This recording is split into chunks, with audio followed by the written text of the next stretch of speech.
शादी में जाने के लिए लेट हो रहा हूँ, लेकिन हमेशा ये बात याद रखूँगा कि तुमसे भी बात करना बहुत ज़रूरी है। हे गाइस, इस कहानी की शुरुआत तब होती है जब मेरे शरारतों के कारण मेरे मम्मी पापा ने मुझे हॉस्टल में भेज दिया। जब से होश संभाला है तब से ही माँ और बाकी फैमिली मेम्बर्स के लाड और प्यार से दूर रहा। जब मैं हॉस्टल में जा रहा था तब मैं काफ़ी एक्सट्रोवर्ट टाइप का इंसान था। जब मैं हॉस्टल से बाहर निकला तब मैं एक इंट्रोवर्ट बन चुका था। 11th में एक नए स्कूल में एडमिशन लिया और इस बैक बेंचर्स वाले ज़माने में मैं सेकेंड बेंच में बैठा करता था। और हाँ, मैं अकेले बैठा करता था क्योंकि पूरे क्लास में थर्ड रो के सेकंड बेंच में बैठना और मेरे साथ बैठना किसी को नहीं पसंद था। ऐसा नहीं था कि मेरे में एटीट्यूड बहुत ज़्यादा था, लेकिन इंट्रोवर्ट होने के सारे हदें में पार कर चुका था और लोग इसको मेरा एटीट्यूड समझते थे। 2 महीने हो गए थे और शायद ही मेरे 2 दोस्त बने थे। क्लास का शायद ही कोई मेरा नाम जानता हो या फिर शायद ही किसी ने मेरे बारे में किसी से पूछा हो। उन्हीं कुछ दिनों में क्लास की एक लड़की से मेरी बातें होने लगी।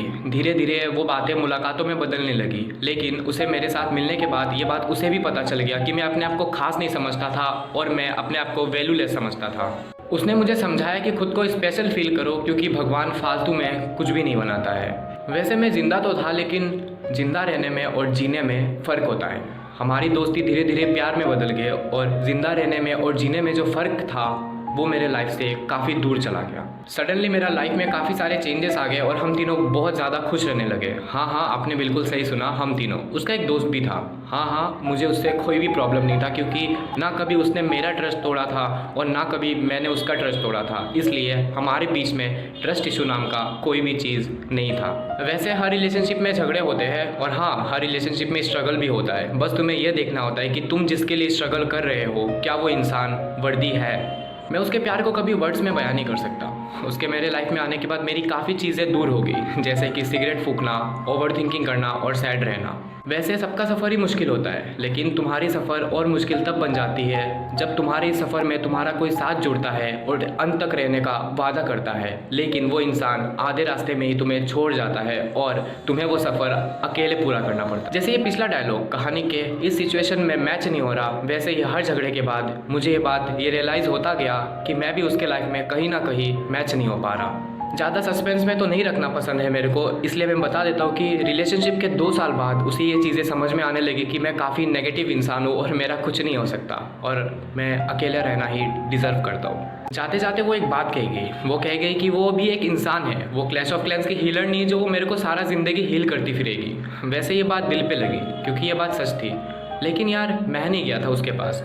वो आई थी मेरे पास अपनी पॉजिटिविटी और अपना सब कुछ लेकर। लेकिन अब फ़िलहाल पॉजिटिविटी का तो नहीं पता, लेकिन सारा ज़िंदगी खुद के ऊपर डाउट करने का रीज़न ज़रूर दे गई। जैसे कि मैंने कहा था, वो मेरा सिगरेट छुड़वा गई, सैड रहना भुला गई और ओवर थिंकिंग भी। लेकिन अब सिगरेट के बदले जॉइंट फूकता हूँ, सैड रहने के बदले डिप्रेशन में रहता हूँ और यार ओवर थिंकिंग थोड़ा सा एडवांस होके एंजाइटी बन चुका है। ब्रेकअप के कुछ दिन बाद ही वो अपने उसी दोस्त के साथ रिलेशनशिप में आ गई और ये सब देखकर सब लोग ही मुझे आके कहने लगे कि छोड़ यार, भूल जाओ उसे। लेकिन ना तो वो मेरा पढ़ाई थी, ना मैंने उसे रट्टा मारा था। वो मेरा प्यार थी और मेरा कॉन्सेप्ट वैसे भी क्लियर था।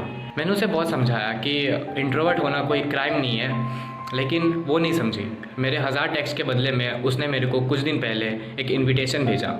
इनविटेशन उसकी शादी का। हाँ, वो अपने दोस्त से शादी कर रही है। और अभी मैं कुछ ज़्यादा नहीं बोलूँगा, इसलिए नहीं कि मुझे ज़्यादा दुख हो रहा है, बल्कि इसलिए क्योंकि शादी में जाने के लिए लेट हो रहा हूँ, लेकिन हमेशा ये बात याद रखूँगा कि तुमसे भी बात करना बहुत ज़रूरी है।